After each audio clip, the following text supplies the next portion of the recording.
Keponakannya Lot dan tak berapa banyak pelayan untuk membantu mengurus ternak yang mereka miliki. Kita harus ingat bahwa Abraham adalah seorang pengembara. Dia tinggal di tenda-tenda dan harus menyediakan tidak hanya untuk keluarganya, tetapi juga untuk ternak besar yang dibawanya. Begitu banyak. Bisa kita bayangkan. Allah berjanji untuk memberinya tanah. Berjanji kepadanya bahwa dia akan membuat sebuah bangsa yang besar dari keturunannya, yang merupakan hal yang luar biasa, mengingat dia tidak memiliki anak pada saat itu. Dan meskipun dia tinggal di tanah yang dijanjikan, dia masih harus menghadapi berbagai kesulitan hidup. Dia pergi ke Mesir untuk menghindari kelaparan, tetapi berbohong kepada Firaun tentang Sarai, dengan menyebutnya sebagai apa, saudara perempuannya. Karena dia takut juga kan, wah ini nanti kalau dia tahu istri saya pasti akan dibunuhnya. Ya ini manusiawi ya. Dan Firaun menegurnya dengan keras karena telah berbohong. Ternyata Firaun bukanlah pembunuh seperti yang ditakutkan Abraham. Dan dia adalah seorang yang pakai logika begitu ya. Ternyata selama di Mesir, Abraham mendapatkan seorang hamba perempuan bernama Hagar. Hal ini terbukti menjadi sumber masalah juga dalam kehidupan mereka. Seperti yang kita lihat di pasal-pasal selanjutnya. Dan sekarang kita sampai pada pasal 13. Silakan siapkan Alkitab saudara, baik elektronik maupun catatan. Kita cermati bersama-sama dari pasal 13 ini. Saya akan baca untuk saudara. Maka pergilah Abraham dari Mesir ke tanah Negeb dengan istrinya dan segala kepunyaannya, dan Lot pun bersama-sama dengan dia.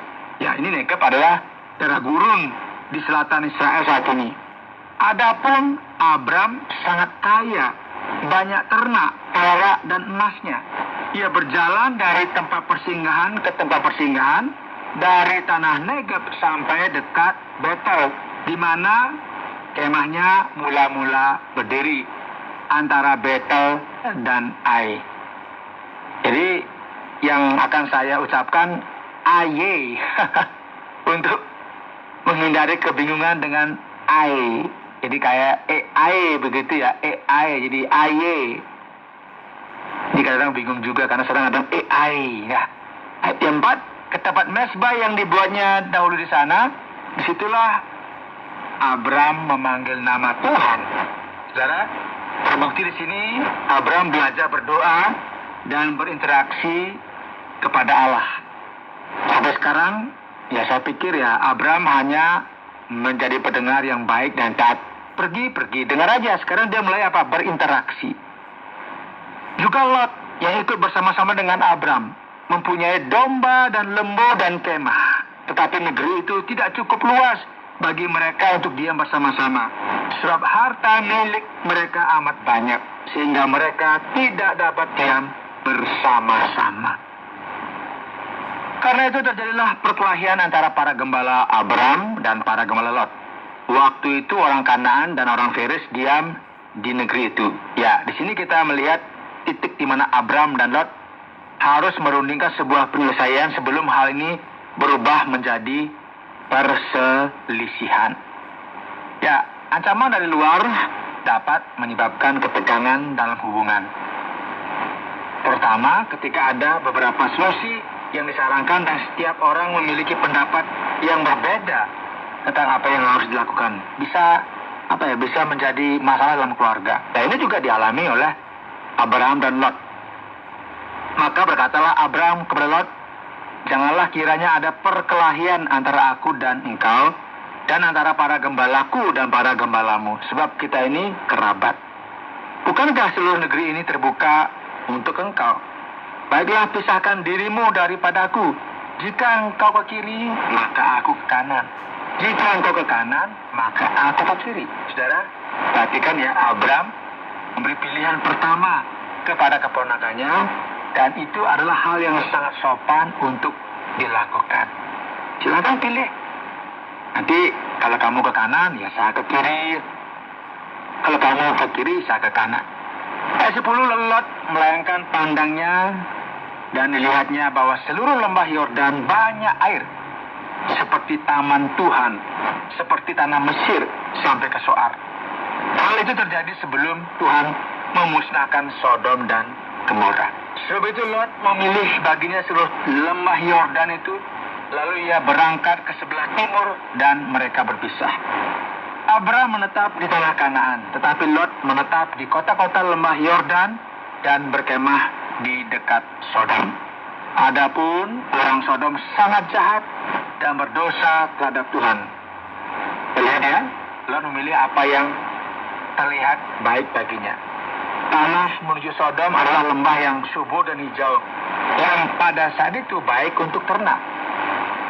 Dia nggak peduli betapa korupnya masyarakat di sana. Dia hanya memikirkan, wah ini bagus nih untuk kekayaan, ini bisa ternak saya, mendapat rumput dan sebagainya. Ini kan lembah yang sangat hijau. Abraham kemudian dipaksa untuk mengambil apa yang tersisa, tanah Kanaan. Tetapi Allah yang mengatur langkah-langkah orang baik, bahkan mengatur hal ini yang akan kita lihat nanti. Nah, setelah Lot berpisah dari Abram, berfirmanlah Tuhan kepada Abram, pandanglah sekelilingmu dan lihatlah dari tempat engkau berdiri itu ke timur dan barat, utara dan selatan. Sebab seluruh negeri yang kau lihat itu akan kuberikan kepadamu dan kepada keturunanmu untuk selama-lamanya. Dan aku akan menjadikan keturunanmu seperti debu tanah banyaknya, sehingga jika seandainya ada yang dapat menghitung debu tanah, keturunanmu pun akan dapat dihitung juga. Bersiaplah, jalanilah negeri itu menurut panjang dan lebarnya, sebab kepadamulah akan kuberikan negeri itu. Sesudah itu Abraham memindahkan kemahnya dan menetap di dekat pohon-pohon terbantin di Mamre dekat Hebron. Lalu didirikannya lah mezbah di situ bagi Tuhan. Dan pasal ini saudara menunjukkan kepada kita bahwa janji Allah masih berlaku, dan bahwa ancaman dari luar maupun dari dalam sama sekali tidak akan menghancurkan rencana Allah dalam kehidupan Abraham, yang kelak akan menjadi bapa leluhur yang terkenal dengan nama siapa? Tepat, Abraham.